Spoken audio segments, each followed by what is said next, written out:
I figured you out. You're crying on the floor.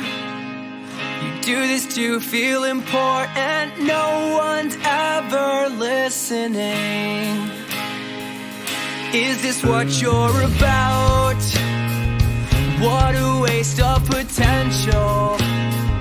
I never had the credentials to see who you wanted me to be. I'll figure it out. Yeah, I'll be just fine. Doing what I want and doing it all on my own time. Let's go!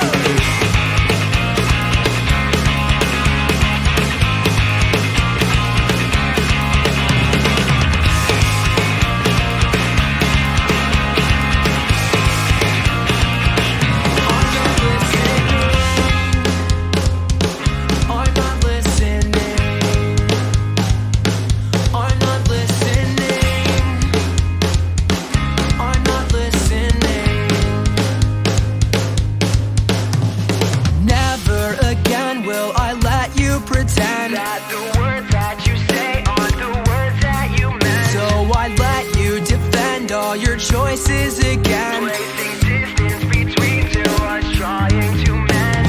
Did you intend to try to make amends? Did you know that the great times never have to end?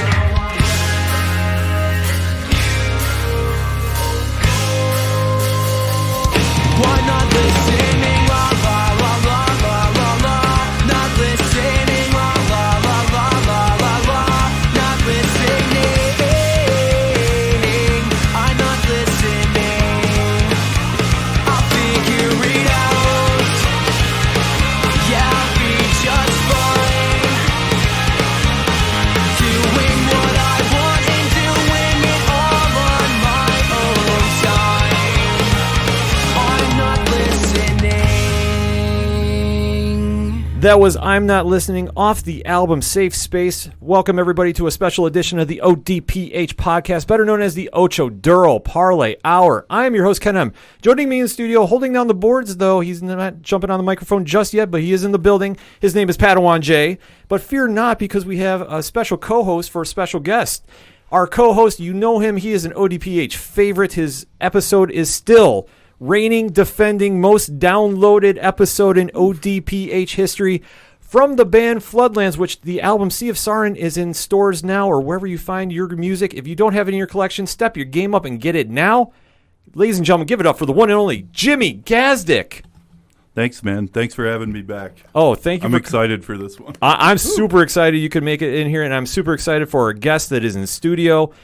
This has been a band that we've been keeping our eye on for a while. They've been interacting with us on our social media accounts, which you can find on OchoDuroParlayHour.com. They have a big tour going on in February, starting February 13th, Brady's Pub in Elmira, New York, with Tom Jolu. Ladies and gentlemen, please welcome to the ODPH, Tyler Reed from Second Suitor. Tyler, what's going on? Hello. Thank you for having me. Not too much. I'm so excited right now. Don't think I've ever done a podcast, and this is awesome. It's a place I'm allowed to talk for forever, and I don't feel like I can be as annoying. It's great. Annoying? Never. No, the more you can talk, the better it is. So join in the conversation on social media. You can hit us up on OchoDuroParlayHour.com and join in on the social media links. And let's do the hashtag Second Suitor, spell it out, SECOND. So going in with this, Tyler, why don't we get a little introduction to who you are and what you're bringing to the table. So growing up, you're from Binghamton. Yes, sir. What kind of music were you growing up listening to? I was growing up listening to a lot of kind of butt rock on the radio. I grew up with a lot of like Van Halen from my dad, for sure. My dad has one tattoo, and it's just the Van Halen logo. Oh my gosh! So a lot of like old That's rock awesome. and roll, and then my dad introduced me to like Green Day, and then from there I kind of just went off into the pop punk world, and I mean, yeah, I love music, so I can listen to pretty much anything. So it's just kind of growing up and such. You get introduced to Van Halen. Was the album 84? Oh, yeah. Okay. Yeah, for sure. Oh, yeah, my bad. Yeah, no worries. No. So growing up, you'd listen to that, and then you get hooked on Green Day. What, I'm guessing Dookie? Oh, yeah. Dookie. He had Dookie and Insomniac were the two CDs my dad had, and I stole them from him. And I kept them in my room for like a year and a half before he realized they were gone. See, that is incredible because that is almost like Green Day is almost the gateway into like punk rock. 100%. And they were absolutely the gateway for me into this world, and I will forever hold them in my heart for that reason. Oh, yeah, because when they blew up, and I remember that album, when that came out, that just dominated everything. Yeah. Oh, yeah. And just really turned on a lot of people to punk rock and just kind of give an intro because I know their independent stuff is I always think is a little better than Dookie, personally. Yeah. I mean, in my opinion. Like, Chrissy Road is like my favorite Green Day song, and like very few people when I say that are like, which album is that off of? I'm like, dude, I love Christy Road. That song is so much fun to play, too. Oh, my gosh, yeah. And then just going into that, you kind of get a little more exposed into like punk rock and just, what do you think gravitated you towards that? I don't know. It was different. It felt younger because I was a kid, listening to music, and like Van Halen was my dad's, and I kind of so like that's my dad's band. Yeah. I loved it, but it was always his, and I was like, I need my band. And Green Day was just like, okay, this is me. I love this. I feel something when I listen to it. I want to just rock out in front of a mirror in my bedroom, just playing my air guitar, and yeah, I don't know. I just really gravitated towards them, and I think because of them, like I'm still in a band today because getting to see them when they played at Binghamton University in 2005, that was my first concert, and Oh my gosh, really? that was my very first concert. I was in 7th grade, and my dad took me. I think it was a Thursday night, and My Chemical Romance opened. Nice. Really? Yeah. That's awesome. And so my first concert experience is seeing My Chemical Romance and Green Day right when 3 Cheers came out and when American Idiot was out. Yeah, so I went to school that next day and I was like, yeah, I love football still, but I want to be in a band for forever because this is the coolest thing in the world. That's such a gateway concert to get into. And I completely forgot My Chemical Romance opened for him because Yeah. everybody was always like, oh, well, Green Day was here. And I'm like, and it was a big deal. Like if you're outside the 607, it was a very big deal for them to come here. Yes, 100%. Because they played our arena for a while, but them coming into Binghamton University was a huge deal. This right after American Idiot was out. No, yeah, American Idiot had just come out, and I was in a sophomore in high school, and I remember a couple of my friends, older than me and in the same grade as me, went to go see that show, and a lot of them were very well versed in the discography of Green Day, the indie stuff and the published stuff.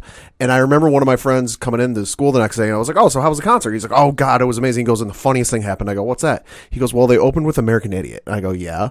And he goes, "And the place goes nuts." He goes, and then they play one of their older stuff, and half the arena doesn't know what's going on. Yeah, I can Yeah. only imagine how that is because I mean at that time when American Idiot came out and that was like their resurgence one too. Cause Yeah. after Dookie, I'm not saying they fell off because they never fell off, but it was less pop culture. Yeah. It was involvement. less like radio, not friendly, but it wasn't as like mass appeal as like Dookie was. I for really sure. liked Warning, though. It's I a did guilty too. pleasure. 100%. Yeah, I don't Warning. think any of their albums are bad. No. And I can't stand people like, oh, I don't like American Idiot. Like, dude, it's great music. Just enjoy it. Like, Absolutely. shut up and rock out. Have fun. No, absolutely. So right there, you had your moment. Okay, I'm seeing the rock star life right here. All the music is influencing me.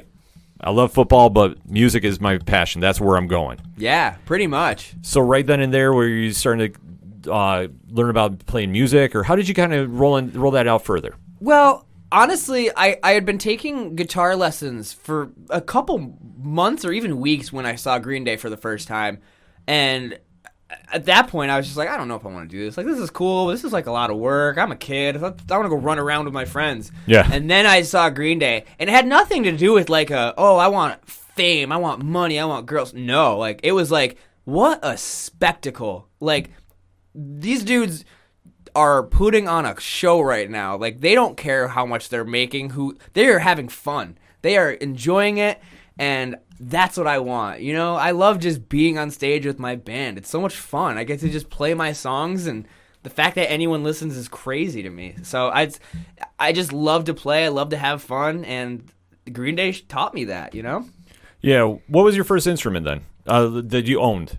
The first instrument I owned was a guitar. I think it was like a first act guitar that was like from Walmart. It was like one of those $30 ones that don't tune. Yeah, okay. And I had that for about like a month or two learning on that, and it was just like it's almost more discouraging because you can't get it right because it's impossible. But yeah, then once I stuck with guitar for long enough, my parents bought me an electric guitar and play that thing until my fingers would bleed. What kind was it? A Fender or Les Paul? It was an Ibanez, ironically, Okay. which was it's not a very typical first Nice. guitar. No. And I I'm not a big gear freak kind of person, and I still to this day I'm not very knowledgeable on like my gear. But luckily I have James in my band because James is very good with knowing what I'm doing. But it was a green sparkly Ibanez, and that's what drew me to it. It was sparkly and green. I was like, that's mine. I need that, and I love that thing. Nice. Do you still have that? I don't. Oh, I man. have. I think it was left. One of like my high school bands that never were a band. Like I left it at one of the members' house, and he scrapped it or sold it or something. man. I know. That was such a bummer, but I still remember vividly what it looks like. Yeah, So that's cool though, man. yeah, thank you. Absolutely. Yeah, so that. so right from there, you're now playing music, and at one point did you go, okay, I'm playing music, but let's get a band going? Almost instantly. Like I was the kind of kid like I'll pick up my guitar and play for anyone. And in high school it was tough because a lot of the kids I went to Binghamton, and a lot of the kids were still like already in bands or they didn't really care, and I wasn't really like a popular kid or anything. So it's like, hey, join my band. A lot of people were like, I don't know you. But just through going to local shows and meeting people and, you know, seeing other bands play, I got to meet more friends and got people from like Montrose, like my good friends like Pat Bayer, Matt Rucker, we'd all play in a band called the Heisman Hopefuls together, and that was like my high school band. It was just so much fun. We had no idea what we were doing, still don't, but I don't know, we all just loved it. Was being young and stupid and not giving a shit. Yeah, no. That being said, what was your first local show? Do you remember who was at? My first local show was at East Coast Terminal Skate Park. I think I was in 8th grade. That's awesome. Yeah, it was Pumpkin Pie, and actually, ironically enough, my cousin Sean Carr took me to that That's awesome. because he had a friend in a band. I think they were called Robot Goes Here, and they played. And it was a pumpkin pie like Thanksgiving fest. It was like two stages. The Serlingtons actually played that one. Okay, then I was there. I was gonna say That's Jimmy wild. Jimmy knows all about the East That's Coast Terminal. wild, man. Yeah, that was my very first concert or Cool. local show that I ever went to. That's really cool. I think too the bands weren't even on the stage; they were just on like the front, like Yeah. side to side. Yep, you're Yep. right. Yeah, So what an experience for that. So now you're seeing that can be done locally. You've seen, I mean, Tale of Two shows, though. I mean, Green Day is one thing, and that's obviously a day and night difference from going to a local. But now that you're playing out, you're seeing local, you're meeting local friends that are now doing the same thing you want to do. Yeah. So, I mean, how inspiring is that? it's even more inspiring because like Green Day was like the introduction. Like, okay, people can do this, and then seeing like my friends and people I go to school with doing it. Like, oh shit, like anyone can do this. Like my friends are doing this, I can do this, and I just started, meeting friends at the shows, and kind of when my bands with two members would fall apart, I'd get another member from a different band, and we'd all just kind of play in each other's bands for a while. And people come and go in the music scene, as you know, but there's always a good handful that stuck through and stuck with it and keep playing, and those are always the people we were kind of in each other's bands in high school with, And those are my friends who are still doing music today. Right on. So would you say that from that point on, get into your first band? I mean, how long was that, the history of that, you say? The first band I had lasted longer than it should have, probably. Okay. I believe there was probably a couple bands before my first actual band, like that we never played a show or anything. All right, so we'll just kind of word it that, okay, the first one you went to a show with. Okay, the first band I played a show with, we were all completely different people at our schools. Like, our drummer was one of this girl who played like in like the choirs and like the jazz ensembles and stuff. You had me, who was just like, "Oh, American Idiot, we're playing Green Day songs," and like our bass player, like nothing but like I think like Typo Negative and just out there kind of stuff, and darker and deeper, and then we had another guitarist who was just like all Angels and Airwaves. So we were That is a very eclectic at that mix. young That's of pretty age cool, too. though. Not any of us could like. So all of our songs probably sounded like just absolute nonsense because we're all trying to make them sound like our favorite bands. But I remember our first show was at like a backyard barbecue, and we played with another local band called Harappa, who ended up becoming I Am Brave. Okay. Yeah, and we played, I think it was their singer's backyard, and I'll remember the show forever because were waiting outside out front after our set, and someone drove by with a paintball gun just blasting the house. Oh, Jesus. It was one of the man. most horrifying experiences ever, but I'll never forget it. And I hate that was the takeaway from my first show, but that's what I remember the most because my ex-girlfriend, I think, got hit and I didn't. And Oh my God! I could only envision Whoa, this. you live here. How random. Yeah, because at this point, how old are you? I'm like 14, 15 maybe. So you're 14, 15, and then just randomly somebody pranks you and hits it with a paintball. I mean, you're gonna be thinking like, maybe this isn't meant for me. Yeah, I was like, does this happen all the time? Yeah. Like, but and then, I mean, that was just a weird situation. I have no idea to this day, like, who did it or why.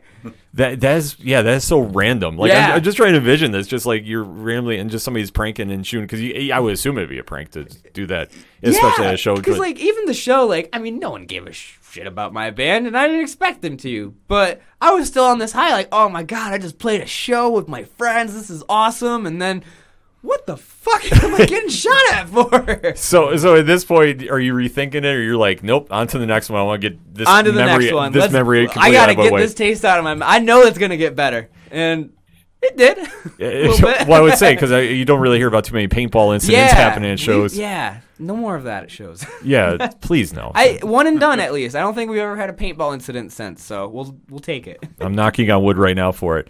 So from there, you're going on with the first band and just kind of starting to play around, obviously starting like parties and backyards and stuff like that. Oh yeah, like the garages of your friend's house whose parents aren't home, kind of thing. Yeah. Well, I mean, hey, but that's how like the best shows start. Dude, some of the best shows are like 10 kids who you're just best friends with, all just not giving a shit about anything outside of the four walls you're in, just screaming at the top of your lungs, grabbing your friend around the neck, and just feeling alive. I feel like a lot of kids need that, and we're so enthralled with our devices. I'm so guilty too, but it's like, even at shows, like, put it down for a couple songs, man. Just be in that moment and feel what everyone's feeling, or try to at least.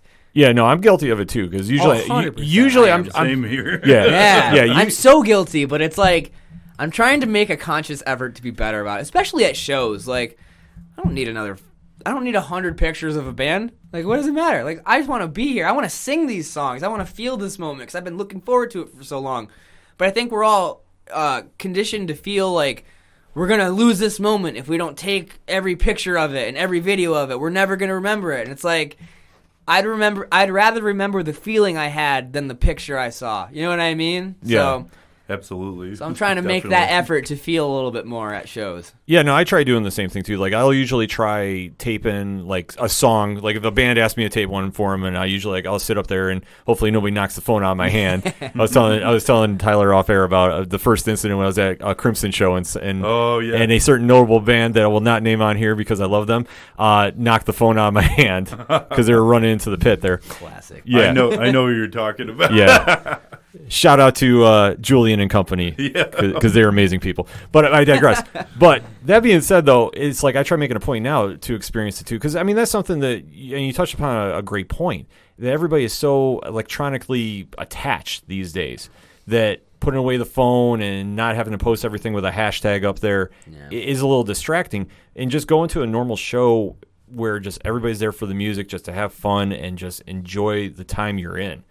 I mean, it's something that I'd like to see come back a little more. And like I say, I just usually take one song and then phone is away. Yeah. No, and like I'm not saying don't take the picture or don't take the video, but know when to put it away. You know what I mean? Like, and like, be there for the show. Don't be there for the likes after the show. You know what I mean? Like, no one cares about the post. Like, let's enjoy the moment. Let's get there first. You know, like, definitely. Everyone's so quick to like, I gotta capture this for forever. Do it 100%. But like, let's feel that moment. Let's live that moment, not just watch it through your phone, you know? Yeah. Jimmy, you kind of concur with that? Oh, definitely. Yeah. Yeah, like when I saw the Misfits, it was like kind of in my mind a once in a lifetime opportunity at Madison Square Garden. I filmed 2 songs, but I just wanted to live in that moment, so I know exactly like what you're talking about. Like, yeah. Especially a show like that. But even local shows, though, like, you know, you should be there to support the bands and buy merch and do all, you know, just Just be a fan. Yeah, like to me, Yeah. like it means so much more when somebody like comes up to you after and says, "Wow, I really like what you're doing in this song or that song," instead of just standing there and videotaping it. Like it's nice Absolutely. too, but like I think it crosses over much better though when Yeah. people actually are there and pay attention to the music. Yeah, absolutely. So, I Couldn't mean, agree more. obviously at this time, though, as we're talking timeline-wise, not really that much of a problem with cell phones. It's just more duck and paintball shots. Yeah, pretty much. So, going from there, though, going on to the second show, so this first band that you're in is, I'll say, one of the most eclectic mixes of sounds I think I've heard. 100%. Typo Negative and Angels and Airwaves alone. I mean, I'm just... That's wild. Yeah, I just have this weird vision of Peter Steele playing a Blink-182 song. Like, I'm sorry. I'm sorry. Like, I know I'm going to get crucified on that. I don't think it would work. I don't either. I never want to hear that mix up ever. Never. Just saying. So going from there, the first band kind of went for a little longer than you said you should have, and then just kind of transitioned. Okay, this didn't work out. I want to do something similar. Went on to the next project. Yeah, basically. And I think that's kind of my problem in life, too, is I let things go for too long sometimes before they should die. Like, when I was in a band, Lila Ignite, Lila Ignite was great. We had so much fun. We were a band for 6 years, but we probably should have ended around year 4.5-ish. You know what I mean? But I'm the kind of person where if I'm committed to something, I'm not going to let it die. And I'm going to work and put everything into it and keep going and keep going. And now with Suitor, though, it feels so much different and easier to put everything into it. And we've only been a band for little over 2 years now. And just everything we've been able to do in such a short time has been just crazy for us, honestly. I never thought we'd play 69 shows in our second year as a band. That's insane, especially while all of us were working too. That's incredible. But let me touch back on something you said though. Yeah. Because from the bands that you've been starting in, when did you start up with Lila Ignite? So every time a band of mine was gonna break up, I knew they were gonna break up, I would start my next band. Because I can't not do this. Okay. That's I can't not be doing this. I've never taken time off completely from a band ever. What would you say is your longest break? Of not being in a band? Yep. It hasn't happened since high school. Oh, wow. I need this. No, fair enough. Just to paint the picture. So it's when I was in a band, my high school band, really the Heisman Hopefuls was my fun high school band when we were all, friends from different areas and whatnot. The night I learned that we were going to break up, I started Lila Ignite. Okay. Not even as Lila Ignite, but I'm okay, I have songs. Planted the seed. Planted the seed right then and there. I'm all right, cool, on to the next.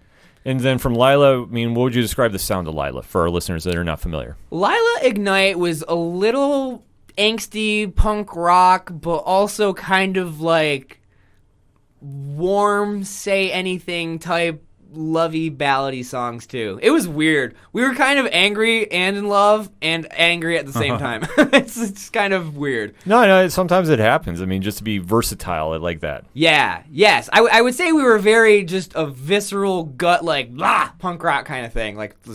Very energetic. Let's bounce around for forever and we're all gonna get cardio. Did you write more of the ballad kind of stuff? Or I wrote pretty much everything. Oh, cool. Tom wrote a few songs for Lila Ignite. He wrote a few riffs as well.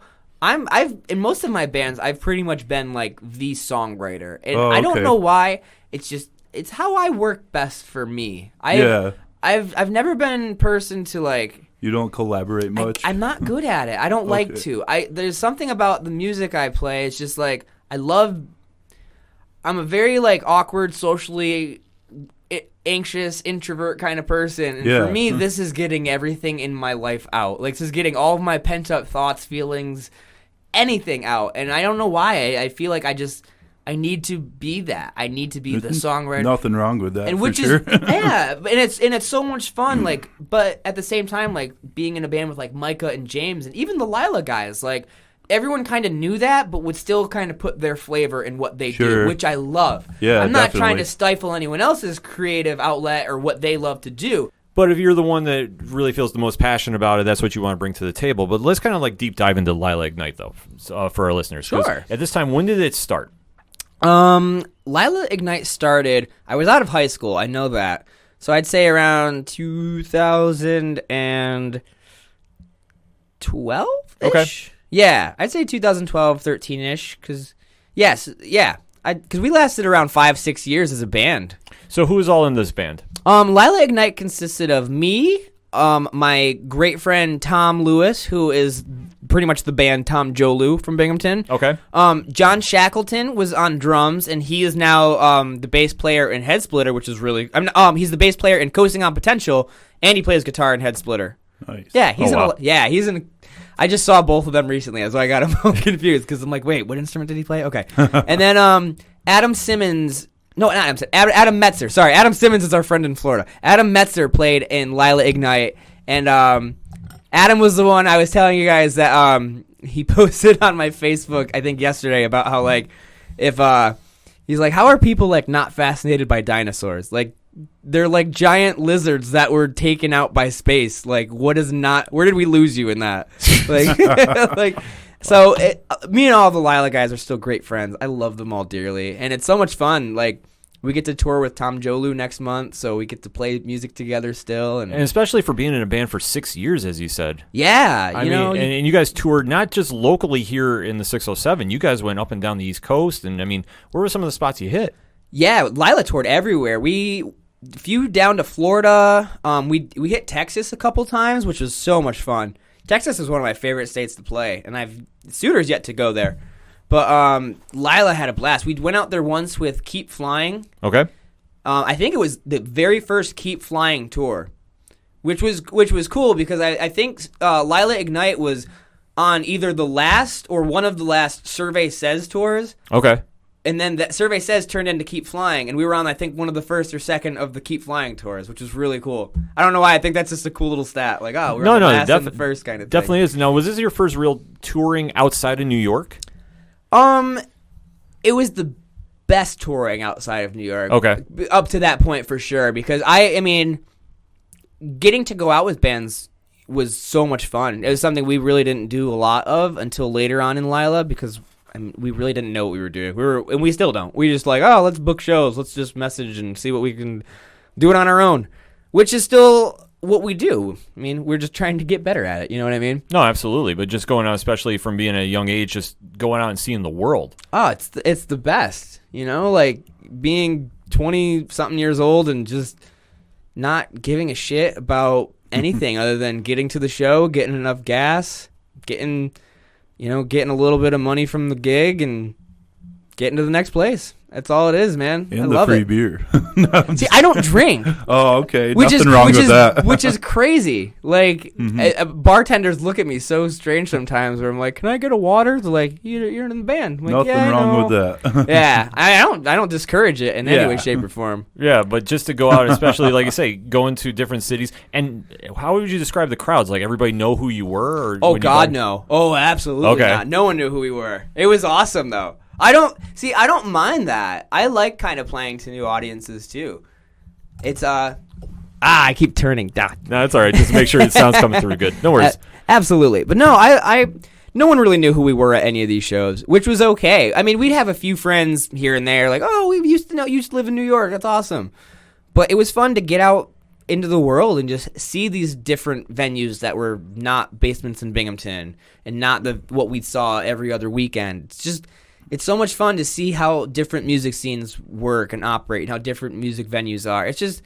It's all learning, and it's all a great experience for the most part. And for me, music is my ticket to see the world. Honestly, it's what's gotten me out of Binghamton and to see cool places all over the country. I got a quick question. When we were talking off air, you were talking about that venue with the garage and the camper. Yes. Where was that? Dude, that was in Corning. Oh, was it Corning, really? New York. Wow. The band Breakfast for Dinner. Oh, my okay. God. Yeah, they're actually playing at Galaxy this weekend. Oh, nice. With Choose Not to Choose and Shout at the Robots. Oh, yeah. And both great bands. All of them are great bands. Yeah. I'm excited for that show.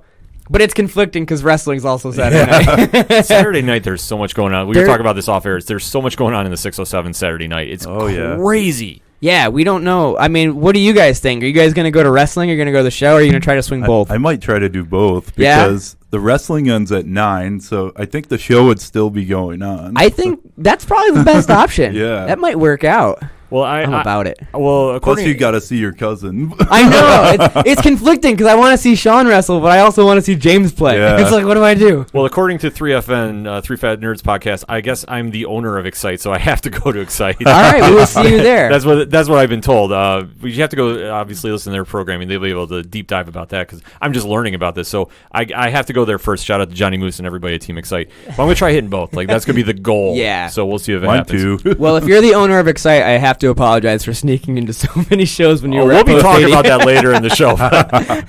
but going in with that, though, I mean, like you say, just with the different shows and seeing the different areas and the different music scenes and just getting all that knowledge and bringing that back with you, and especially for going into towns that don't know who you are at this stage and winning them over. I mean, just going on the live show and then having people come up to you after and saying, like, yo, where's your merch? I need to buy. I need to get involved. How's that feeling? Like, how would you describe that? Best in the world, man. It's so cool. Being away from home where no one knows who you are, and when you win that show, and you know you won, like when you have your best merch night and you're 1,000 miles away from home, and it's just so much fun. It's so cool to be like, you know what?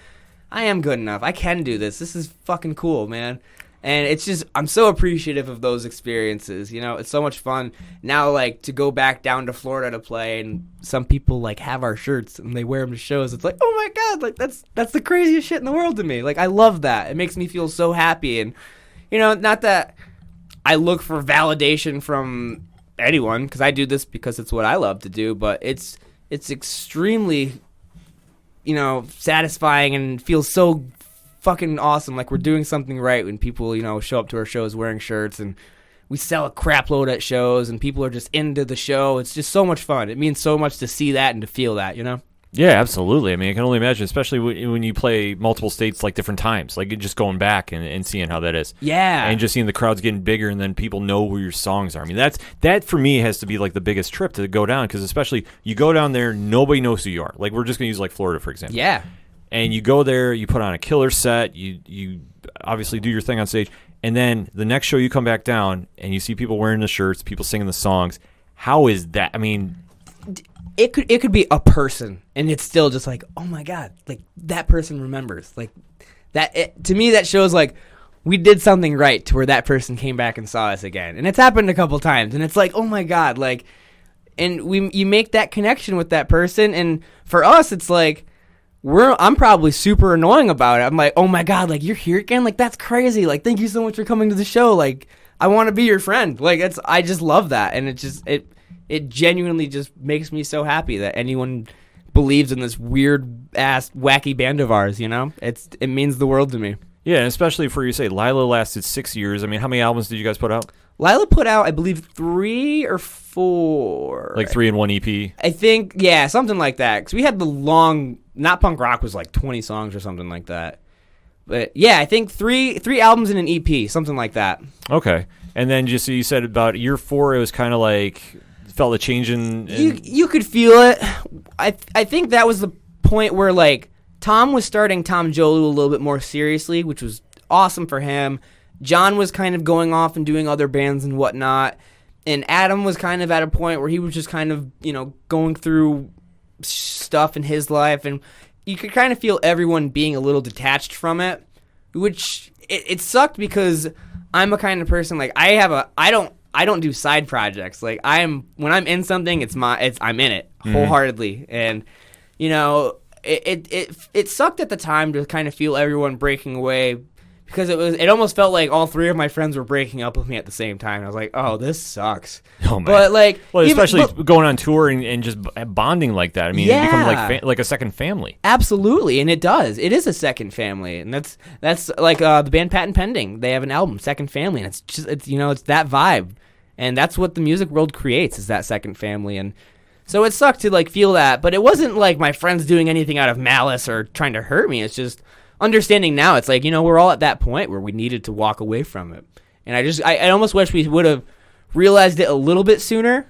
because I feel like we all could have jumped into our current projects with a little bit more all-around support from each other. Mm-hmm. But where we all are now, I'm so happy and thrilled with. Like, we're all great friends still. I talk. We're going on tour with Tom next month. I think John is filling in for Suitor for drums for a weekender in March, and I just told you the Adam post that he made on my wall about dinosaurs the other day, and we're all just still really great friends, and I will forever appreciate those guys. And that's what you have to really say is a true testament of a band is, you hear about so many stories about when bands break up, and it's like toxic and visceral and just like, and like just the worst case scenario. But for you, it sounded like this just was I don't want to say a blessing in disguise, because that's not the right words, but just the fact that you all remain friends and still good friends and still being able to say, okay, that was one chapter, and now we've all kind of grown in our different ways, but we still have respect for everything going on. That's like really remarkable to hear. Well, thank you. We appreciate that. It's crazy to me. Like, I've heard local stories of bands getting like fist fights with each other. I'm like, I'd never want to hurt Tom or John or Adam or anyone or Micah or James. Like, I don't want to punch you. Like, I might say I want to, but like I don't actually want to. Like, you don't have to worry about like a steel cage match down at the X or something. I would rather do that, honestly. I'm just gonna say I'm willing to bet money that me and Tom Jolu could put on a show in the wrestling ring. Well, I'll have to talk to Johnny Moose I'd like about to that. see that. Oh, I thought you were the owner. Well, like I said, like if you listen to 3FN, they say I am every week, so that's why I'm just saying, like we'll have to see if we can book this. I mean, I'll talk to Moose. Yeah, that's it. Second Suitor versus Tom Jolu cage match. We'll have to see about making that happen. Let's make it happen. But why don't we do this now, since we kind of talked about the ending of Lilac Night? Obviously, you're onto a brand new project with Second Suitor, but let's sneak in some Second Suitor music here and take a quick break. Obviously, join in the conversation on social media accounts. You can find the ODPH accounts on OchoDuroParlayHour.com. And remember to use the hashtag Second Suitor. Spell it out, SECOND. So let's go with Get It off the album Safe Space. You are listening to the ODPH podcast.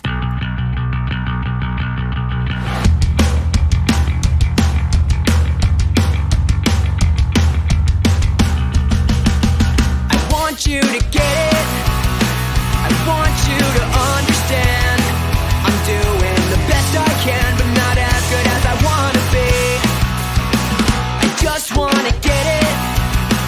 I just want to comprehend that I have to make amends with the monster inside of me. But I keep forgetting things I need to know.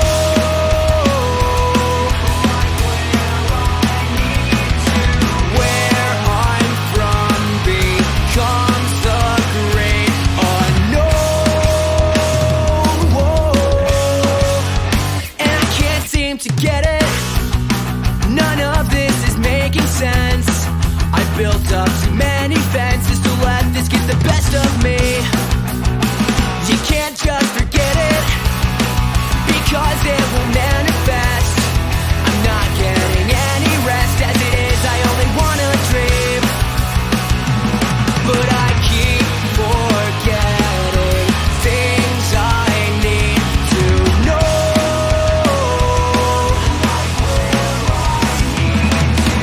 Where I'm from becomes the great unknown. And I can't seem to get it.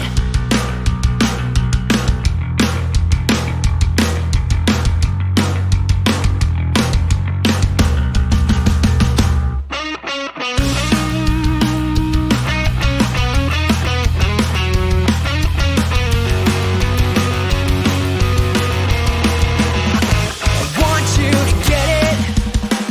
I want you to understand. I'm doing the best I can, but not as good as I want to be.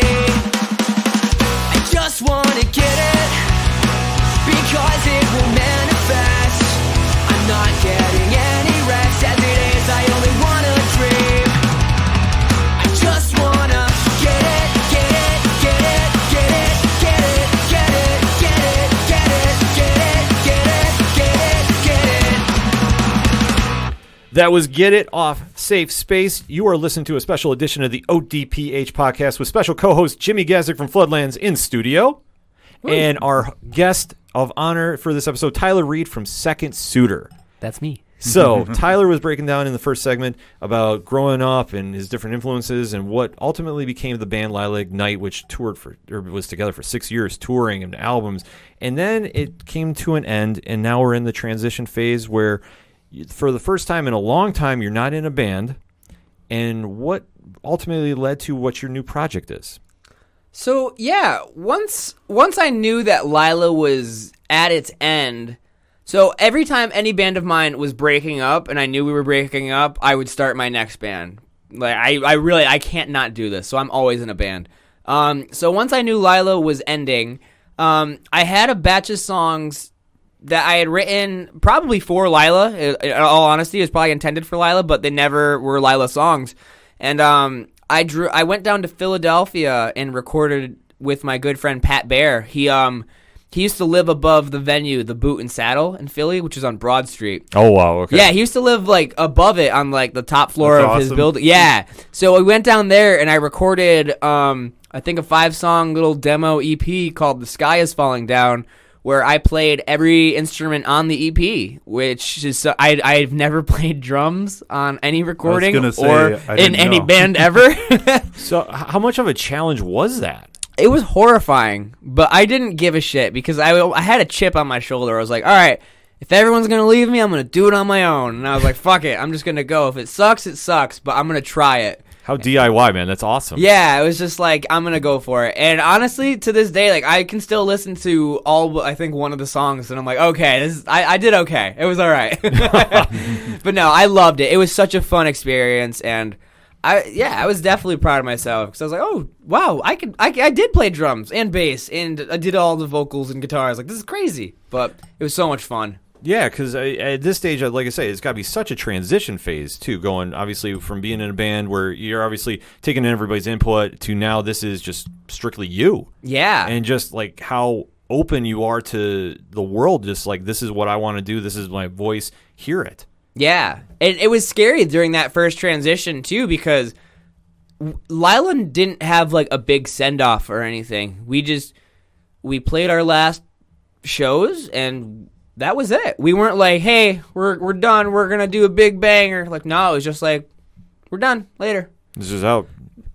And we kind of wanted to do that in a way, too, not out of, like, super, like, malice or spite towards anyone, but we all knew that we were going to be in different bands, and we were hoping people would catch on regardless to whatever we were doing, but we just wanted to, like, show people, like, appreciate what's around. Like, you never know when it's going to be over. Mm-hmm. And not that we felt like we were underappreciated or anything, because we didn't. We just wanted to have fun and play shows, but I think people were kind of upset with me doing Second Suitor so quickly. They're like, well, where's Lila? What happened to Lila? I'm like, well, you weren't there. Well, I don't know what to tell you. Well, you have to figure, though, with being in a band for that long, in 6 years, people know, and you build an audience, obviously, doing that. So to just quit abruptly to what fans would think, to just be jumping in a second band, I mean, there's got to be, like, the shock factor. Yeah. I mean, I guess to us it didn't feel as Right. abruptly, because to us it was kind of fizzling out regardless. So for me to jump into a new project, I was like, okay, let's see what happens, because this was the first time I put out something in 6 years that wasn't Lila Ignite. And because at the time, too, like, Tom already had Jolu, John was in, I think, Head Splitter at the time, or maybe doing something different. And so they already had their established projects going. So for me, it was like, I'm starting new. I'm starting from the very beginning again. And I don't know if people are going to be receptive to it because they're going to want Lila, or it doesn't sound like Lila. And what? Because to me, Suitor doesn't sound like Lila at all. No, it definitely doesn't. Like, from hearing both, it's definitely, I want to say it's just a different vein. Like, Yeah. like you can definitely hear the more pop punk in Suitor than you did in Lila. Yeah. And that's not an insult by any way. No, it was just like, you can just definitely hear it. I just got a quick question. Would you ever be open to a Lila reunion show? And would the other band members, if you wanted that? Yes. I pitched an idea. We weren't able to do it, but I pitched a crazy idea. Yeah. Involving the X, too, the wrestling facility. I haven't seen this paperwork yet. Nice.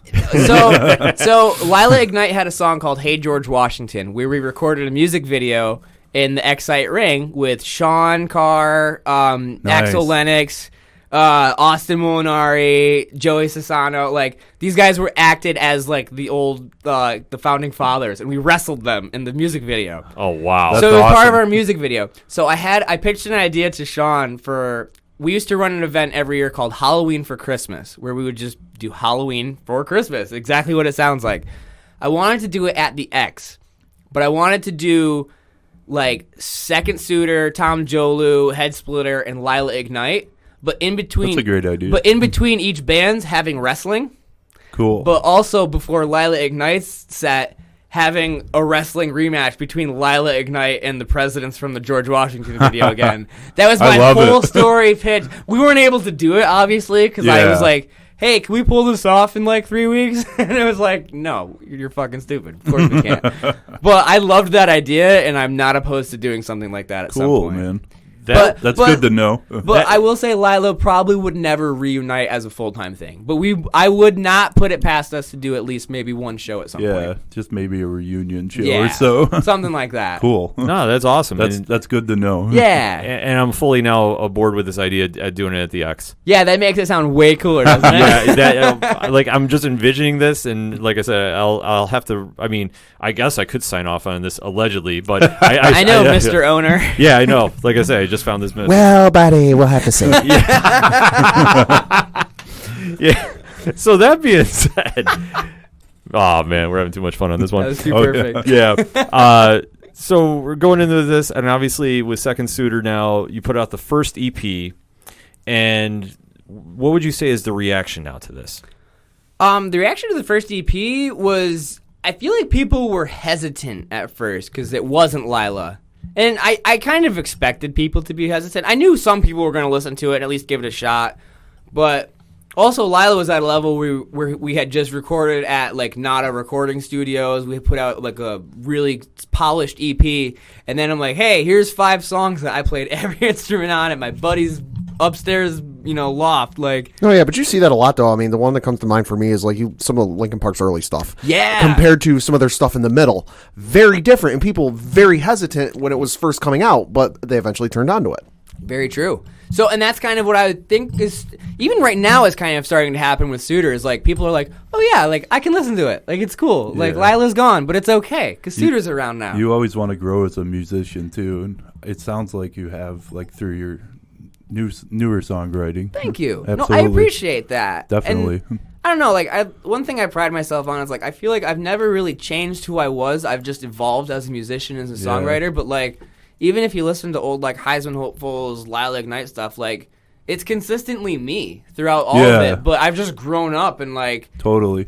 I don't know. I love where I'm at right now. I'm proud of Yeah. the music I'm putting out, and I'm really excited to see it grow. It's been awesome. Yeah, it's all great stuff. Thank but you. Absolutely. But I like seeing where you're going next, forward, Thank with you, everything. Jimmy. Absolutely. I'm so happy Jimmy was here. Like, I didn't know you were going I'm to happy be here to tonight. be here, I know. man. I was just like, Yeah, it was a surprise. Like, This was the cherry on top, was that Jimmy was I'm here excited, tonight. I'm man. so stoked about it. So getting back on track here with this. So November 2017, this is when the EP "The Sky Is Falling Down" comes out, Yes. and like I say, Lila fans were really kind of taken back, but just as time grew on, just everybody really started getting into the new sound and what you're presenting. Yeah, I think when Suitor started too, I had no lineup. I was just like, okay, if we're going to ever play shows, it's just going to be friends from other bands filling in.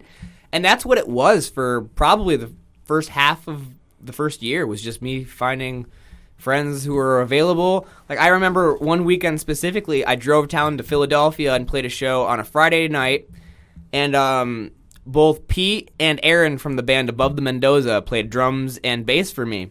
And then the very next night, I drove up to Syracuse, and John Shackleton from Lila and Nate Pexon from Coasting played drums and bass for me the next night. wow. That's so I awesome. was literally just like, whoever was around and available, like, all right, you're in my band.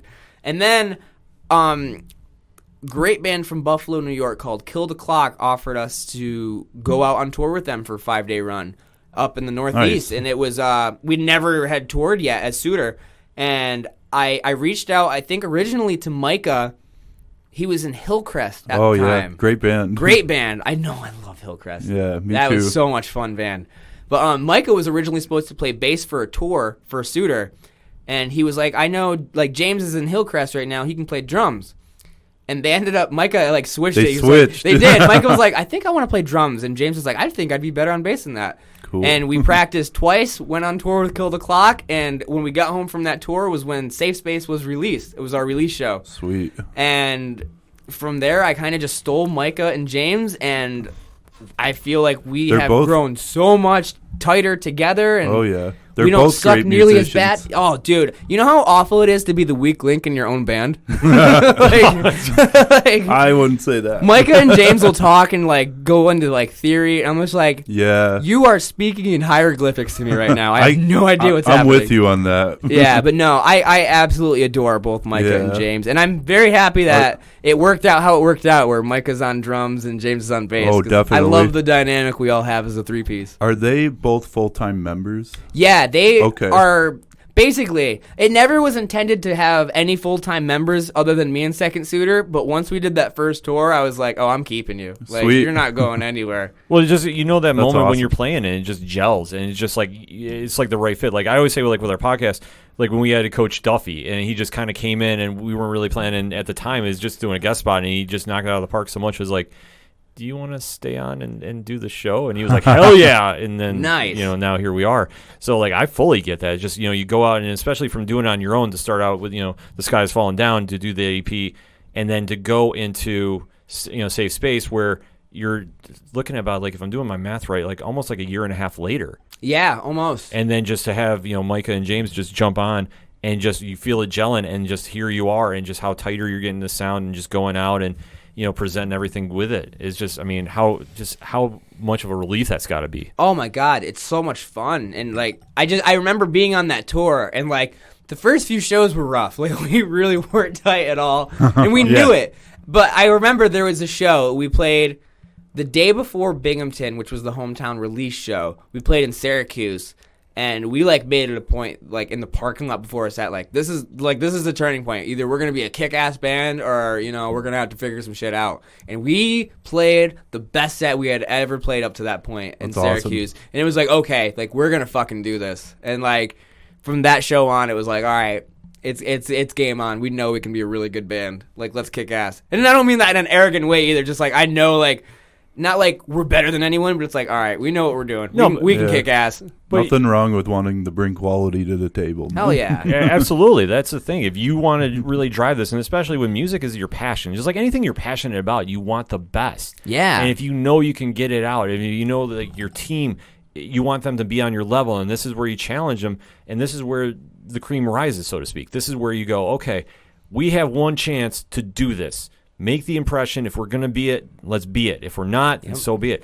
And to rise up and do it. I mean, and just have that validation. I mean, that's got to be the great feeling. It's unreal. I mean, I'm ecstatic as to what we're doing and how it's grown so far, and I hope it continues, because I absolutely love this band. I know I say it in every band I'm ever in, but I truly hope, like, Scooter is my forever band, because I can't see myself doing anything else. I love Micah, I love James, I love being this band with them, and I love living in a sweaty rental car with them for weeks at a time. It'd be you know, a great forever band. Oh, That's for sure. well, thank you. Definitely. I wanted to ask, do Micah and James, are they gonna be on the recordings, or is it still gonna be you on every recording? So, Great question. Safe Space, yeah. Wow, Jimmy. Damn.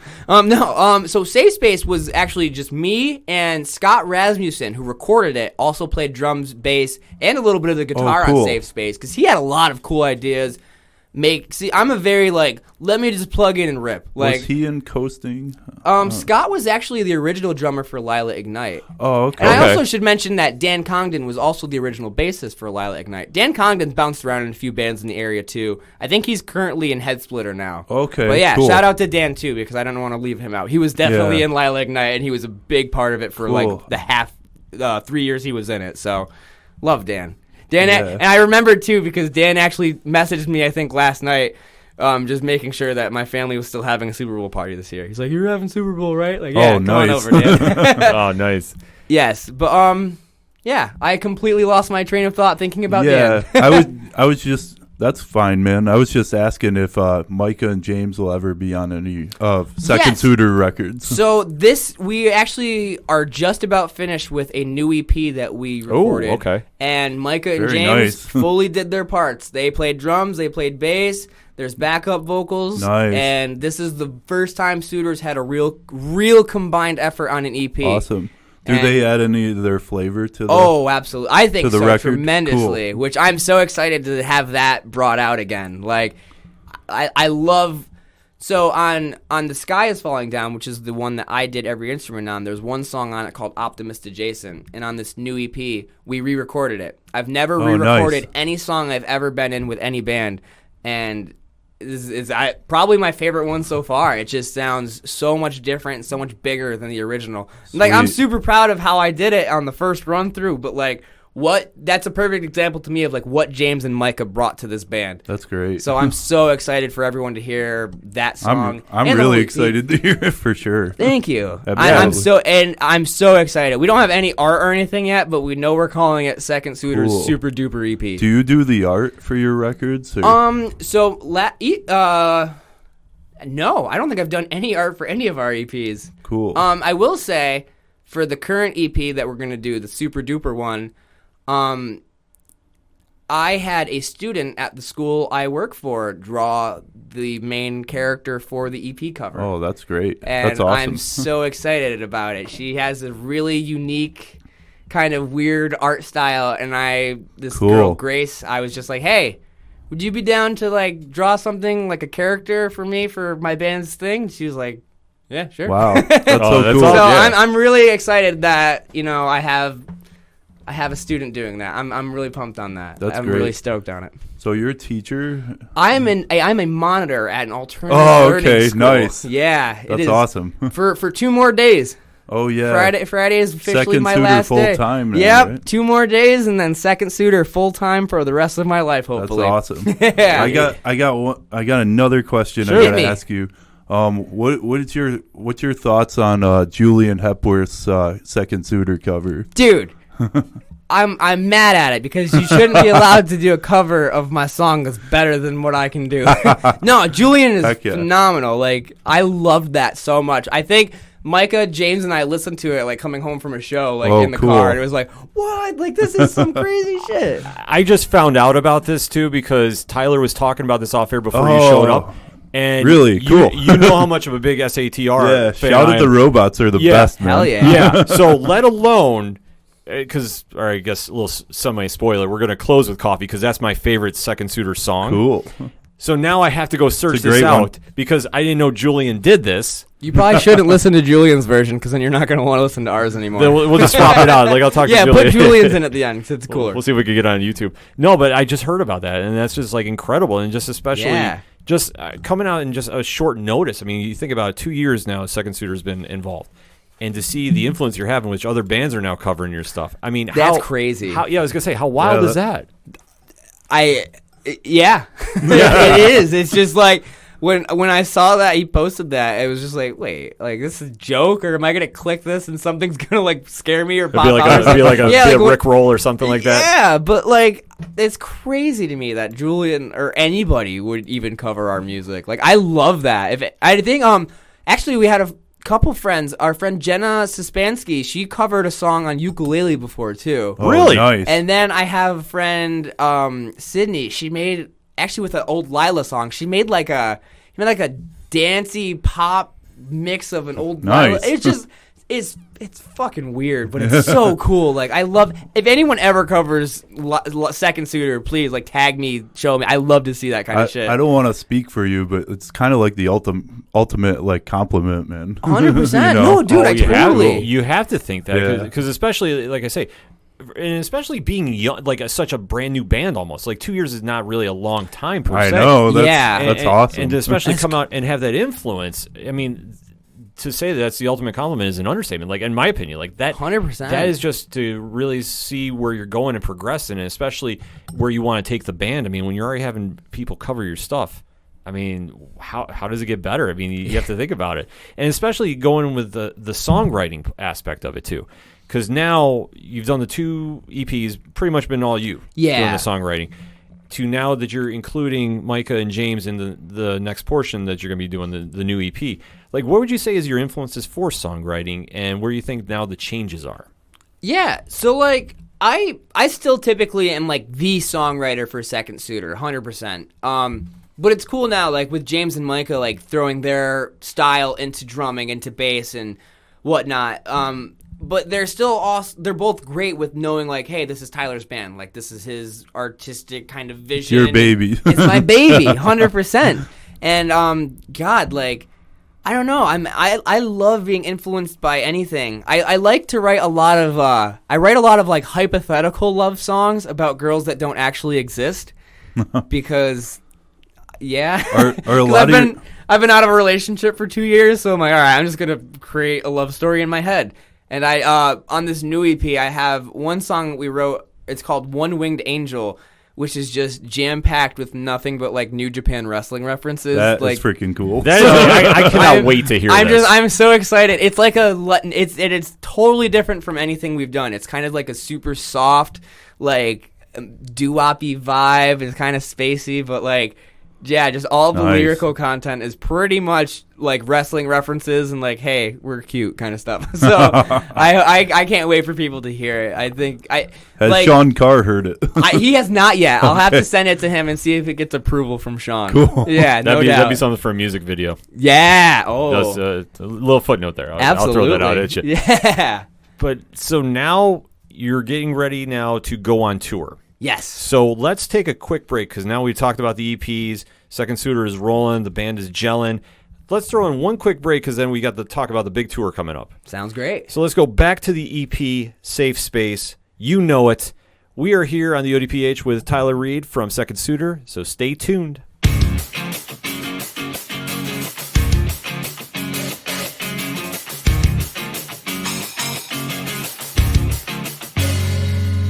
You're falling apart, and you know it. You try to hide it, but you show it. I need you to know I felt it too, and I'm still trying to figure it out, just like you, just like you.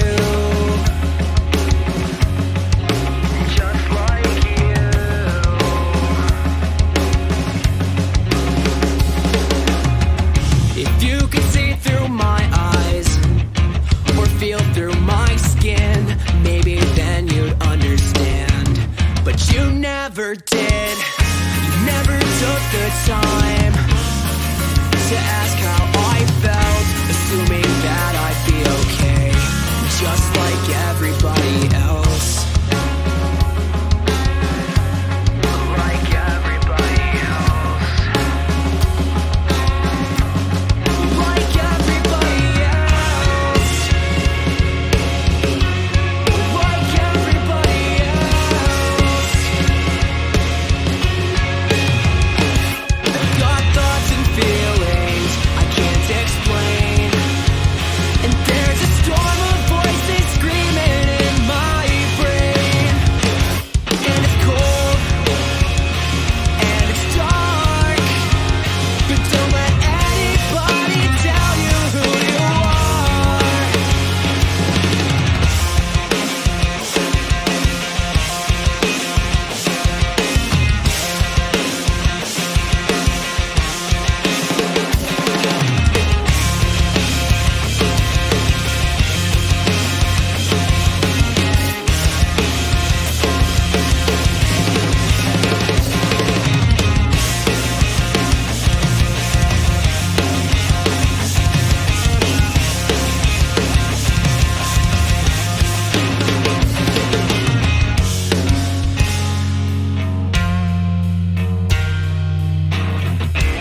That was You Know It off Safe Space by Second Suitor. You're listening to a special edition of the ODPH podcast with Jimmy Gazdik from Floodlands co-hosting and our guest of honor, Tyler Reed from Second Suitor. So we've talked about the EPs. We've talked about the growth of Second Suitor, how they're taking over slowly but surely the world. Oh, yeah. They've gone on a couple tours, kind of hitting some different states already. Yeah. So why don't we talk a little bit about that? Yeah. We've done a couple runs already. We've gotten down to Florida. We've done a little bit of Midwest, got out to Detroit on our last tour. We were out this past October, we were out on a run supporting handguns for about 2 weeks. And, yeah, we got to go to a bunch of great places that we've never been to, thanks to handguns. You know, we got to, I think, like the Holland House was in, like, the Cincy or Toledo area in Ohio. Sanctuary in Detroit was, like, one of the coolest places ever. Even getting to Rochester and finally playing the Bug Jar was like, I love this venue. So, yeah, and then Florida itself, man. Florida's fun. I love Florida. Florida is crazy. Yeah, it's its own weird world, and I love it. Yeah, like I always hear, like Charlemagne on Power 105 is always says, the craziest people in the world are from Bronx and Florida. 100%. Yeah, 100%. I fully agree with that. I don't disagree. No, you can't argue that. Not at all. So that being said, like, how would you describe the differences between the local scene up here in the 607 and like the different areas you go tour? Let's see. I mean, our music scene it's weird because I feel like it comes and goes in waves a lot in our area where it'll be strong, it'll be bumping, it'll be thriving for a long while, and then it'll get a lull, and when it's in a lull, it's in a deep lull where it's like, you know, people just aren't going to shows, no new bands are coming out, bands aren't even playing as much anymore, people are kind of bored. But, I mean, you see it everywhere, but the one thing with the Binghamton music scene, at least right now, how it's feeling, man, it's growing again, which is phenomenal, and there's such a more of a sense of community and family now, I feel, more than ever. And maybe it's just because we're getting older, and, like, for one, I don't fucking care about drama and bullshit at all in any capacity. Like, that's not why I'm at a show. If you want drama, go somewhere else. Like, and I think a lot of us, as we've gotten older, it's like, oh yeah, like, why was there stupid rivalries? Like, we can just put on shows together and bring all of the people. Like, there's no need to compete. And you still see it in different places sometimes, but for the most part, from our experiences, man, scenes have been super welcoming into us, and I appreciate that more than anything. So it's scary to play new places for the first time, but it's also exhilarating. I love playing new places for the first time. It's the one aspect of social anxiety I like. Like, all right, let's play somewhere new. Like, I can handle that. Yeah, it's got to be absolutely crazy because you have the big tour coming up with Tom Jolu, as we touched upon, starting February 13th, Brady's Pub, Elmira, New York, and then you're playing the big Valentine's Day show. Oh yeah, it was at Rippick's Carousel Lanes. Yeah. So I mean, bowling alley. Oh, nice. You know it. Yeah, I love it there. We're doing a late night bowling alley show for Valentine's Day. I love this idea. I'm so excited. We're doing some cool shit for this show, too. Like, it's a late night one, but it's all ages because it's at a bowling alley. So you really can't, I mean, yeah, it's awesome. But, yeah, it's doors, I think, are 10:30. Show starts at 11. Yep. We're doing, it's $3 a person or $5 for a couple. So nice. If you bring a date, come on out to the show. It's, I mean, I don't have a date for my own show, so I'm going to pay the $3. But, yeah, come out. It's going to be fun. I think we might do something kind of cool and silly at the end of Suitor's set with a couple of the Jolu members, too. Okay. I mean, that's perfect because, like I say, I always recommend single people go bowling. Oh, yeah. On Valentine's Day because, like, I am a big, like, anti-Valentine's Day person. Yeah. Because I think it's a fake day. See, oh, yeah. Like, so, like, I always go bowling. Like, for me, if I'm single, I'm going. So I'm already kind of booked. Well, if we're both single that day, we can just go in for $5 together. Yeah, I'll say my perfect. Yeah, you can and save then we can some money. we can save that $1 and put it towards bowling. Yeah, there you go. But I mean, just going in with it is such a cool idea for Valentine's Day too, especially locally to do. And then for where you're going after that, Virginia, North Carolina, South Carolina, Florida, and then North Carolina again. Yeah, I mean, a bunch of how places. Crazy is that? It's fun, man. Yeah, I love it. I mean, to me, that's being alive. You wake up somewhere you're not from, and you drive to the next place, play a show, figure it out. I don't know. It's just, I love traveling, and I love being on tour. It's my favorite thing in the world. And hopefully these tours start getting bigger and longer and better, and I'm just so happy with that we're able to do it because, I mean, I've been chasing this silly punk rock pipe dream for like 15 years, and to still be able to play music for anybody and to be able to travel with it and play shows and tour, like, I know it's something that some people don't get the opportunity to do. So just to be able to do it, I'm so thankful and appreciative of, because there's nothing else I'd rather do. And even if it doesn't grow into anything or get huge, that's irrelevant. Like, I love to do this, and just being able to play my music across the country is fucking awesome. I was going to say, what would be the future plans after the tour? It's just more recording and... Well, after the tour, hopefully, we'll have a new EP out within the next couple months. Second Suitor's Super Duper EP. And you might think that's a joke, but we're seriously going to name it that. Nice. Because why not? And I think April, we plan on doing a Northeast run up through like Massachusetts, Connecticut, Vermont, New Hampshire maybe. I know we want to bring Shout Out the Robots out for something at some point. That would be incredible. Even if it's just like a long weekend, we want to bring out them. We want to bring out our friends in Elmira. Oh, God, Micah just told me we want to bring someone out. Why am I'm drawing a blank on their name. Oh, my God, Paris and Steve. I name your members, and I can't think of the name of their band. Swollen Rooster, duh. Oh, my God, how did I forget that? Yeah, and then the big plan for us right now is... by July, late June, and all of July, we want to tour out to California and back. Nice. Wow. That's our game plan. I was just going to ask if you would ever do anything West Coast. I have never gotten any of my bands out to the West Coast, and me and Micah are determined to get Suitor out to the West Coast this summer. Sounds good, man. I've never been to California in my life, and I want to play a show out there so badly. Cali's a wild scene. Vegas would be cool, too. Dude, I'm not even joking. One of the students at my school said, you got to go to Vegas today. And I'm like, first of all, you're 15, so why are you telling me to go to Vegas? Second of all, you're absolutely right. I should go to Vegas. Yeah, Vegas will blow your mind. I can't wait. Just stay on the strip. Make sure you have a watch on you at all times. Yes. And put your credit card away. If you don't really know, you should be betting. Good call. Yeah, I will tell you many stories off air, because whatever happens in Vegas stays in Vegas, and we're keeping it off air. Oh, yes. Alrighty. But to get the music out there, and especially from being the 607, to take it out west, take it countrywide.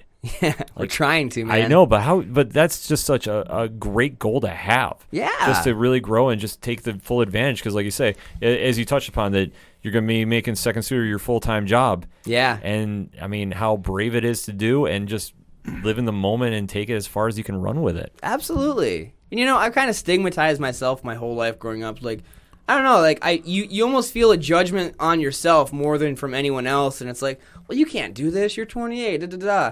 And now I'm finally to the point in my life where I'm like, you know what? Fuck that. I've always come back to wanting to tour and wanting to do this. It's never gone away. This is who I am. And if you don't like it, then fuck it. I don't care anymore, because this is who I am. This is what I want to do. And I believe in myself and my band and what we're doing. And if you don't like it, that's totally okay. But get it the fuck out of the way, or else we're going to run your ass over. Nice, man. No other better way to say it. Yeah. So just to give the quick links, because I know we're going to be talking about a subject that we've been all waiting to talk about this episode. Uh-oh. So if you want to find out more about Second Suitor, you can go to the ODPH website, ochoduroparlayhour.com/music. We have the links for their Instagram page, their Facebook, and their Bandcamp, which is secondsuitor.bandcamp.com. So you can download all the albums so you can get caught up on the songs, because when they go on tour, you definitely want to go see them live. And especially if they're heading out west and they're touring the country this summer.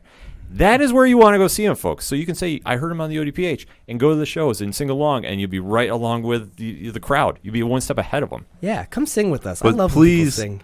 Please, for my sake, play in Binghamton again. maybe even at Subterranea again. Ooh, we should do that's a show always a wild there. time. Yeah, man. Yeah, I know. Floodlands and Second Suitor. Floodlands and Suitor at Subterranea. Oh man, oh. I'm in. I'm in.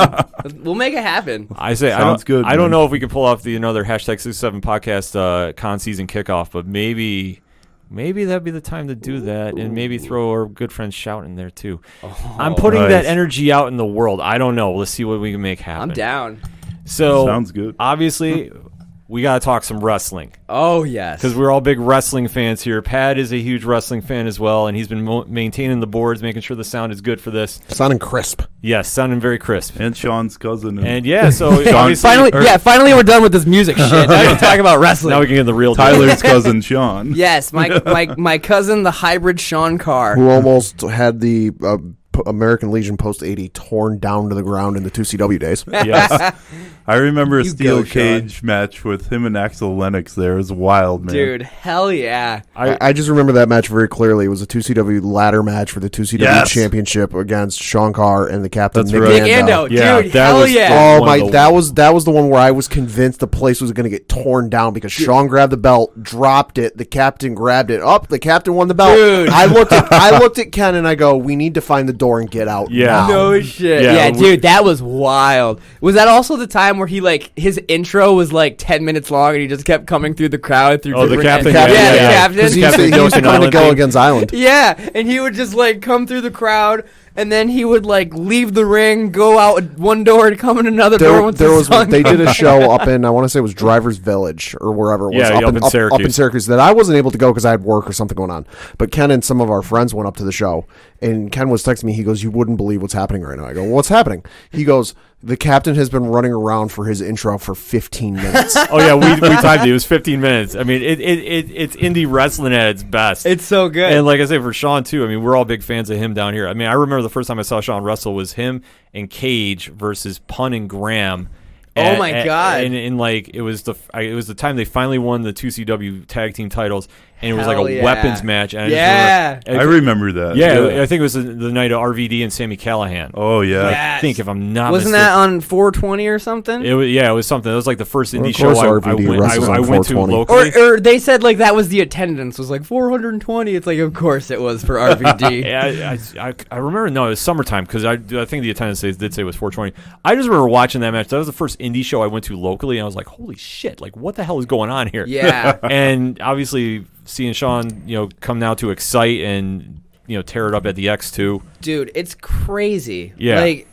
Sean has made such a name for himself in the wrestling world. It's so fucking cool to see. And, I think he's helped so many new people get into wrestling in the Binghamton area, which is so much fun. Because you've been to the local shows. They're a fucking blast, man. Oh, Yeah. They're And great. It's so cool, too, to, even now, you watch WWE or something, and it's oh, remember when Kevin Owens wrestled AJ Styles in front of 200 people at Post 80? It's oh yeah, now they're both Yeah. huge and dude, just going through the list of people we've seen wrestle at the American Legion is insane. I like to absolutely. give Sean credit. He broke Matt Hardy. He Yeah. broke Matt Hardy. Matt Hardy wrestled in Binghamton before he was quote unquote broken in the That is TNA the- run. Sean beat him. I'm gonna take credit for that then because I got to meet Matt that night, and I'm Yeah. pretty sure I'm the one who broke him then. Yeah, I like telling Sean. I'm he like, left- That was also the night they had Kenny and the Bucks. yeah, that was Yep. before Kenny was Kenny big. Omega and the Bucks wrestled at Post 80. The Bucks were big, Yeah. Wild. because there was the 2CW show where they wrestled. What was it, Team 3D? Because they Dudleys. couldn't use the Dudley name. Yep. And I remember standing there, and we were there with some friends, and I looked at a buddy of mine, and I go, "We're breaking fire code right now." Oh, yeah. Because we could not physically move, and Oh, I'm not talking stretch your legs and run about. No, you couldn't even move. I remember that, man. Oh, It's that- wild. You can Yeah. you can find that match on YouTube if I'm not mistaken. Yeah, yes, you can. so. You can find it on Cool. YouTube. It was freaking nuts. I mean, that just to go show how you can support a scene. Yeah. The indie wrestling scene locally is freaking insane, and it's awesome to be a part of. Yeah. Because especially now, from being in the days at the Legion, where it's standing room only and seeing some of the wildest action you've Well, seen. and especially you think of some of the names that, you mentioned, have come through here: Matt Hardy, the Young Bucks, Kenny Omega, the Dudley Boys, Johnny Gargano, Adam Cole. Adam Cole. Hacksaw Jim Duggan. Hacksaw Jim Duggan. Dude, for real though. There's just Lucha Brothers. Yeah, Penta and Phoenix. Yeah, it's just crazy. I know it's crazy because you're touching on it too. We're talking about Kevin Owens and AJ Styles. I have my picture with Kevin Owens, George Gatton, who's an indie wrestler, and somebody else.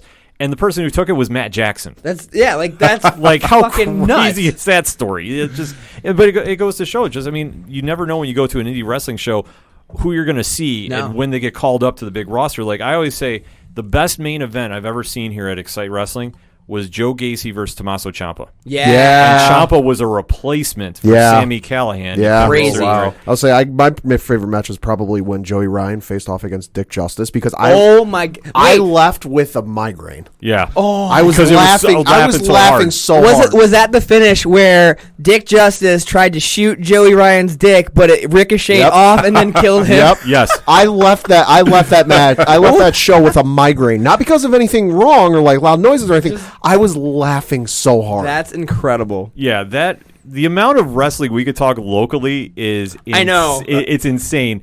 And that's why I say always if you get the chance to go to any independent wrestling show, go to an indie show, trust me, you will be entertained. So go to Facebook, go to the events, do a search. I'm sure there's something in your area. Absolutely. Like we're lucky we have also, Excite doing like, what we do. That translates to the music world too. Go find your new favorite band. Like just because they're not huge on Facebook or something. Like, dude, indie wrestling shows are so much fun. They're unique and wonderful. Local shows are like that too, but you gotta go and see it, man. Definitely, man. Go experience it. You gotta, especially a guy like Joey Ryan, you gotta experience that in person. Oh my God, yes. And like honestly, you and Sean kind of have the same dream in a way because you're both going after your dreams. Like he's wrestling, you're playing music, you're both traveling. Like I just put that together. Like, man, you guys have a lot in common. Yeah, it's fun, cool. dude. I love supporting Sean. And he supports the shit out of me too, which is awesome. I print shirts for Sean once in a while. Oh, cool. Man. Yeah, like it's fun sometimes, like going to like the Excite shows and it's like, oh, I printed that, I printed that.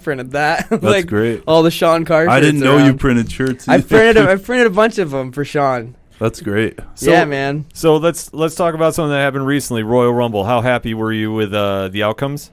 I was happy with the outcome of Drew McIntyre winning the Rumble. I will say this about the Royal Rumble. I was watching it on the iPad on the couch. 7:45 p.m. I was out. I was asleep. I was done for. I did not even stay awake for the whole thing at all. I was out like a light. I love the Rumble too. The Rumble's probably like my second favorite WWE pay-per-view of the year because it's got that unpredictability where you know hopefully someone cool does come out and I fucking missed it. I literally I woke up the next morning. I was like, oh motherfucker! Like I didn't even see any of it. I was like, all right, let's go to Instagram and see what happened. And then Edge. How cool is that, man? Yeah.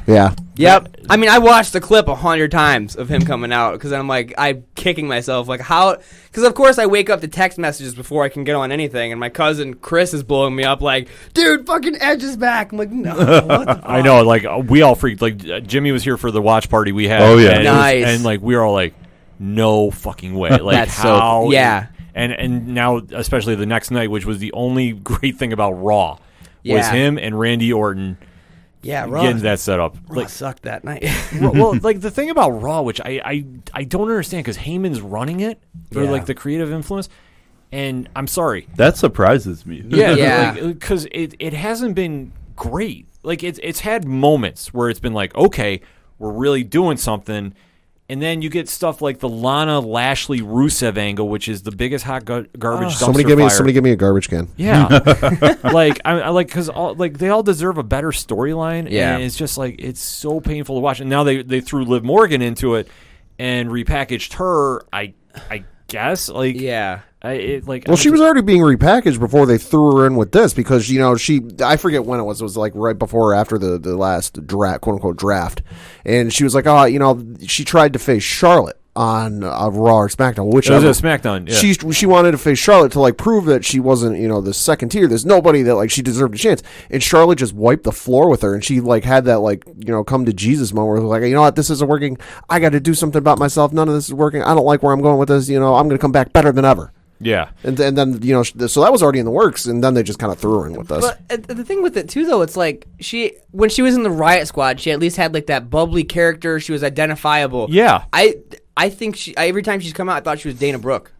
So far, yeah, I'm like I don't like. Yeah, to me, she's just like super generic and boring. Like I liked Liv Morgan when she was a character because that's what I like. I like good characters wrestling, but like to me, I'm like, it's boring. Like, they just dulled her down. Like, what? You have a hot girl, cool. You've never done that, WWE. Like, Yeah, like I. big fucking deal. I Yeah. want to see her wrestle. Like, I don't give a shit. Yeah, and she can wrestle too. I mean, Yeah. that's a sad thing because you saw. I mean, granted, she had to wrestle against Lana, who still needs, in my opinion, still needs a lot of work in the wrestling ring. Yeah. But to see Liv actually do that, like reverse flatliner, was like, okay, where has this been? Instead, we're stuck with like the worst angle, which is not getting better by any means, and it's still going. Because I was like, okay, I don't know. The one angle where they undid about a month and a half worth of storytelling was worse.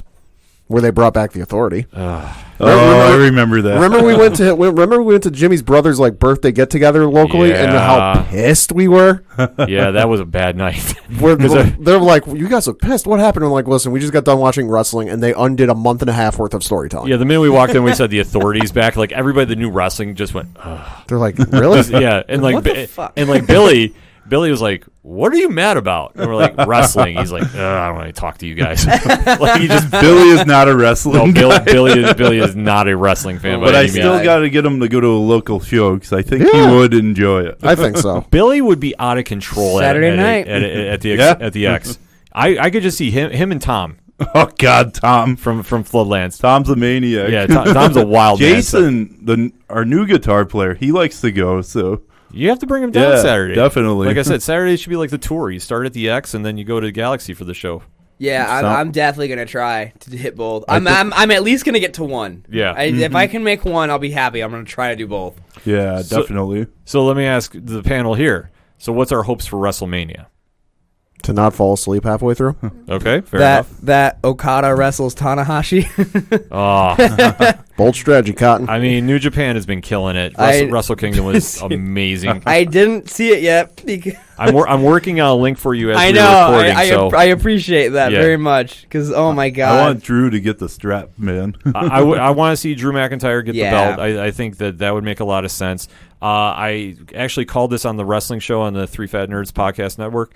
I say Charlotte is challenging Rhea Ripley from NXT. I hope so. And because I don't want to see her against Becky again. Nope. I don't want to see her, even though like I know Bayley is the heel, and I think that'd be an interesting dynamic. We've been there, we've done that. Let's do something yeah, fresh. for sure. And that's I think that's the big qualm with WWE in general. It's like you have so much amazing talent across all 3 brands or 4 brands or whatever. Why do you continue to pump hot garbage to everyone? Why not put good wrestlers in the ring and let them tell the story? Yeah, because I mean that's pretty much what NXT does. Did you see? Yeah. Did you guys see the takeover, the UK? Yes. Holy shit! How much better than anything WWE's doing was that? No, that was their best program they've had. I'm like, I was sitting there watching, and I was watching with Pat, and I'm like, Rumble will not even touch this. Yeah. The match will be by Super kick itself. there. I kid you not. The reason I have the WWE Network is so I can watch takeovers because the WWE is just so Bland. yeah. I need more. I want better wrestling and just good, cool shit happening. What's your take on AEW? I love it. I think they're still in a part where they're, you can see it's not as sharp, Yeah. like with the production, which is understandably so. I think they'll get that better, but from a wrestling standpoint, it's like you can tell that all of the wrestlers kind of give a shit a lot more. They're all trying to put on the best matches they can, and I think they've gotten better since Chris Jericho started calling them out. yes, Because the problem that I think they have is they have too many bosses and not enough workers. Too many Yeah. cooks. Yeah. Too many cooks. Yeah, too many cooks. because when you have everybody that's a vice president Yeah. and they're not all on the same page, and you can tell they're not. Yep.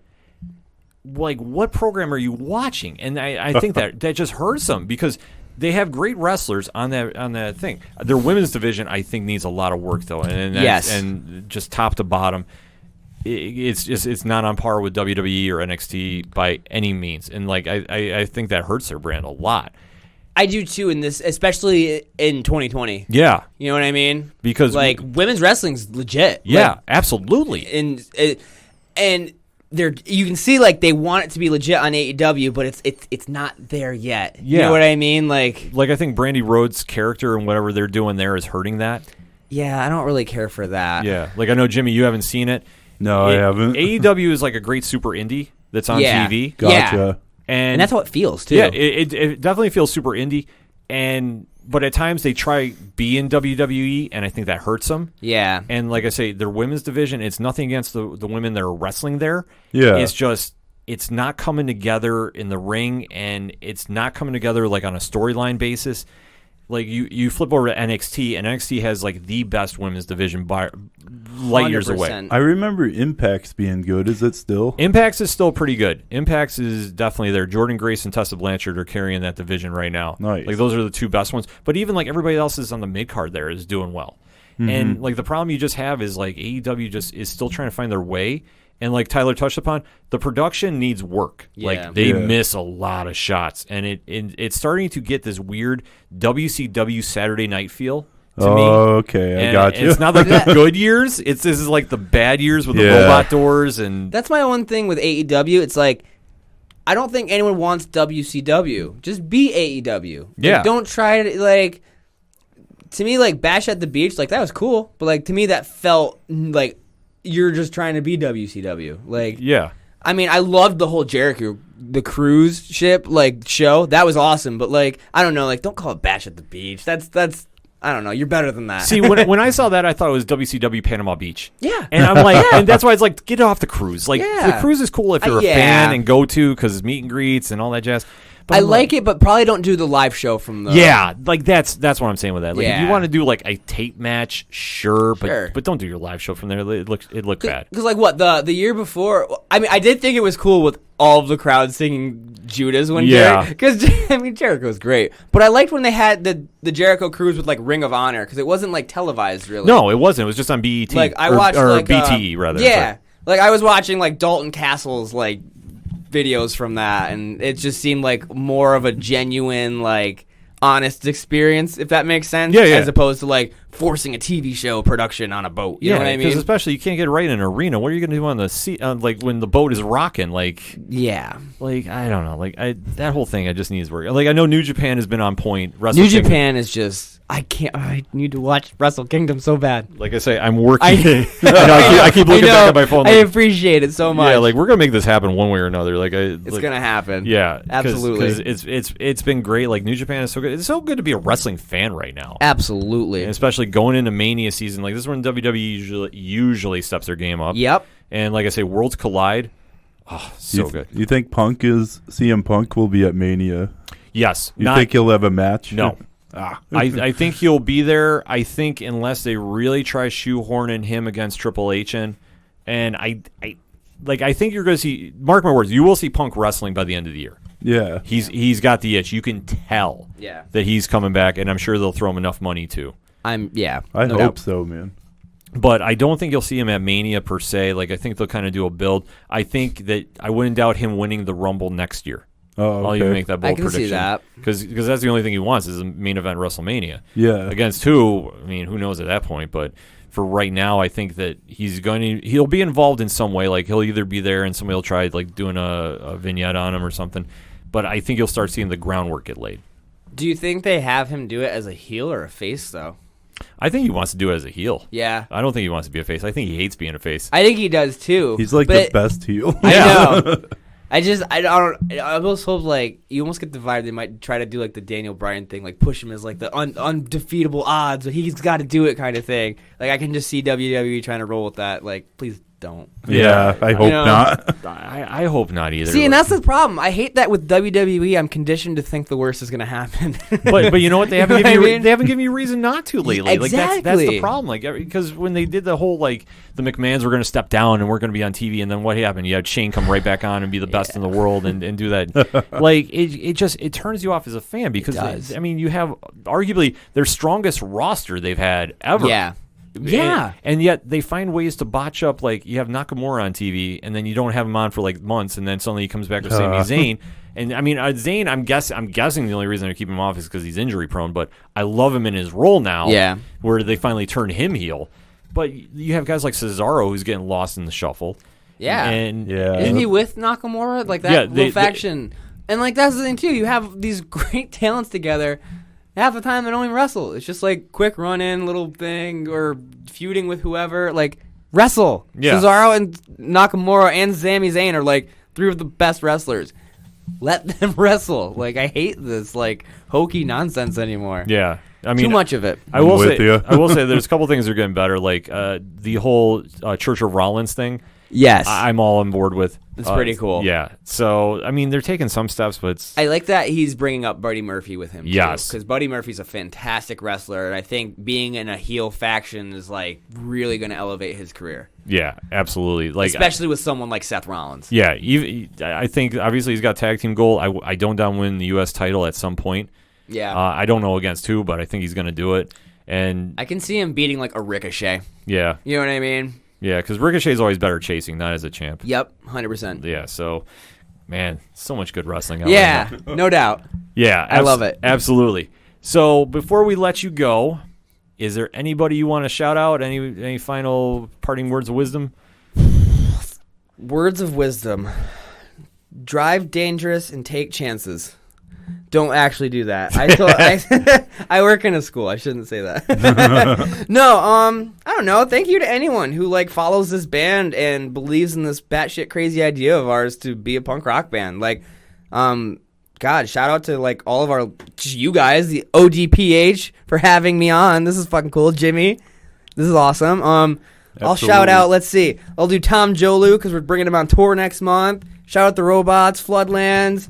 All of Jimmy's bands. Thanks, man. Yeah, you got it. I'm coasting on potential. Micah, James, both their significant others and families for being so supportive of them in this band. I appreciate you letting me steal your men's for periods at a time to go live in a sweaty car with me. I appreciate that.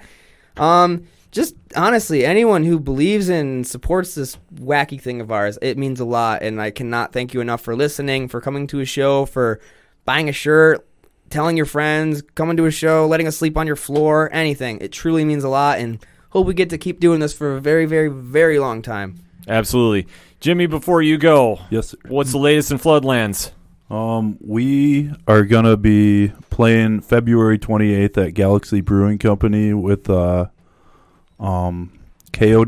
Hearse, and I think they're called Poslum Zero. I can't pronounce it too well, but that show is coming up. Tom and I were talking today. We're going to work on recording something soon. Oh, okay. But I'm not going to say right now because I'm not sure if they want me to say. But, no, I don't want you to get in but trouble. yeah, there's going to be some recording in the works, and with our new guitar player Jason. Yeah. Love it. And we're probably gonna involve our friend Mike Micha somehow. Okay. Like, helping us record a little. So Very cool. He did shout at the Robots. He's done Cold Sweats. He's done a lot of other great bands too. So we'll see. Any shout outs you want to give before we take off? Just to Tyler, thanks for doing this, man. Oh, well, too sweet. There Too we go. sweet. You, Josh, and I don't know, everyone else, my family, friends. Yeah. Like, thank you all for listening, and thanks to everyone who supports local music. Hell yeah. It's alive and well, and we're gonna bands like Second Suitor, Shout at the Robots, they keep it alive, and many other bands too. Floodlands. It's such a great vibe. Thanks, man. Absolutely. It's such a great vibe right now in the music scene, and I'm happy to be a part of it. Right on. Oh, yeah, man. Right on, Jimmy. If you want to find out more about Floodlands, floodlands.bandcamp.com, or you can just go over ochadorparlayhour.com/music. We have all the links on there. So you have to make sure you have CSR in your CD collection if you still listen to CDs. If not, it should be in your digital collection. Either way, you need to add it ASAP if you have not. And I want to give another special thank you to Tyler Reed for coming on the show. Thank you for having me. This is so much fun. Oh, absolutely. Thank you for coming on. For more Thanks, man. Absolutely. For more Second Suitor, secondsuitor.bandcamp.com. And like I said, you can go to the Ocho Duro Parlay Hour webpage and find the music section. We have all the links for their social media, so you need to go there, like, subscribe, download the music, support the local music scene, because when they go on tour, you can already be a step ahead of everybody else who's going to be like, who is this band? And you can be like, well, let me tell you.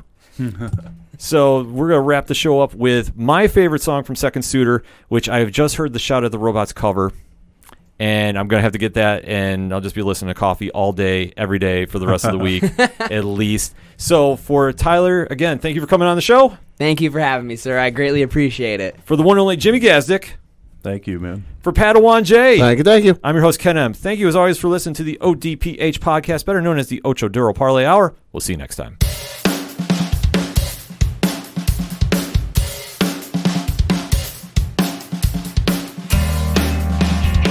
I'm making coffee while you're asleep.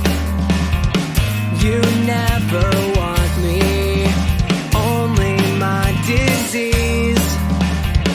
But I'm not contagious. The only thing you'll catch is my voice in your head, a voice you won't forget.